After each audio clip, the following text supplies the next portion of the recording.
आणि दोन्ही राष्ट्रवादीच्या विलीनीकरणावर सुनील तटकरे यांनी मोठं विधान केलंय। अजितदादा असते तर विलीनीकरण झालं असतं असं तटकरे म्हणतात। दादा असताना चर्चा अंतिम टप्प्यात होती, मात्र अजितदादांच्या निधनानंतर ज्यावेळी विलीनीकरणाच्या चर्चा होत्या त्यावेळी तटकरे यांनी प्रश्न उपस्थित केले होते। कुठल्या पक्षाचं कुठल्या पक्षात विलीनीकरण करायचं असा तटकरे यांनी प्रश्न उपस्थित केलेला होता।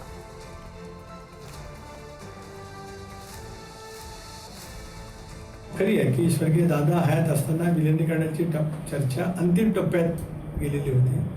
कदाचित ती दादांचं 28 जानेवारीला दुःखद निधन झालं।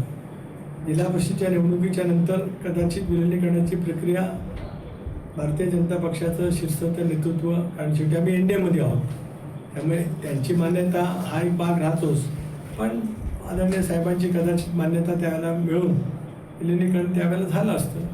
आज तशी काही परिस्थिती किंवा तसा काही चर्चा पुढे उद्भवत नाही, आल्याचं तर पाहता येईल। विलीनीकरणाच्या संदर्भामध्ये ज्या पद्धतीने मी श्रद्धेय साहेबांनी काय प्रतिक्रिया दिल्या त्याच्याबद्दल बिलकुल बोलत नाही, पण इतर सहकाऱ्यांनी ज्या प्रतिक्रिया दिल्या त्या बारामतीमध्ये अंत्यसंस्कार होण्यापूर्वीच देण्याची त्यांनी सुरुवात केली।